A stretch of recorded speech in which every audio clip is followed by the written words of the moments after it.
Саламатсыздар, урматтуу интернет колдонуучулар. Азыркы учурда биз Араван районунун борборунда администрациясынын имаратынын алдында турабыз. Бул жерде Данияр Жандыкуловду колдоо көрсөтүп келген эл ушунча турат. Бүгүн Жогорку Кеңештин депутаттары бир мандаттуу округтан шайланып барган депутаттар менен жана элдин жолугушуусу болгон ага Данияр Жандыкулов дагы катышкан. Бирок азыр эми Жогорку Кеңештин депутаттары башка маселени козгоп, Данияр Жандыкуловду жана элдерди сүйлөтпөй койгонго аракет кылды, токтотконго аракет кылды. Ошого нааразы болуп бул элдер жыйын залынан чыгып келе беришти. Ал жерде элдер Данияр Жандыкуловду чакырып сыртка чыгарып алышты. Тилекке каршы белгиленген тема боюнча сөз кеткен жок. Башка бир сөздү бурмалап, ал жерде депутаттар эл өкүлдөрүнө, жергиликтүү бийлик өкүлдөрүнө сөз берген жок.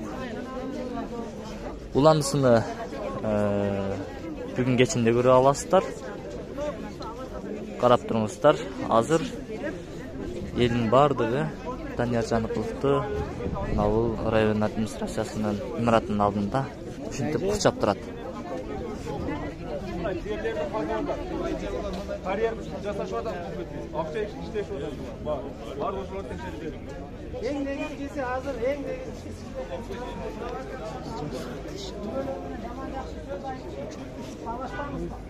Бардығы мыйзам шегінде чынчайыз. Барына жетем. Азыр жаңа қолдай. Самый главный қарапайым ел қолдау беріш керек. Ел қолдай. Ел қолдаш керек. Біз сіздердің қызматыңыздардамыз.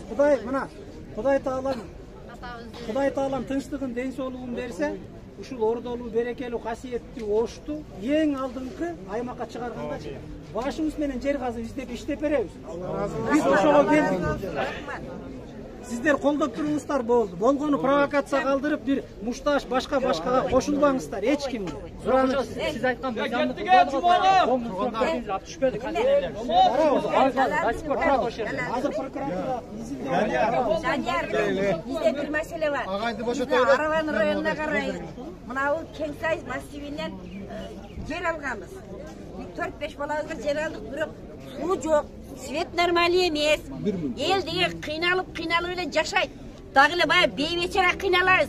Байлар депутаттын башкан кыйналбайт. Ачы Кеңсайга барабыз буюрса. Барабыз. Анан кийин бир документацияны качан кылганбыз? 10-жылдан бери отурабыз. Жума болуп калды, Данияр. Рұқсат бергіледі. Елдер, Данияр ака жооп бергиле. Рұқсат бергіле.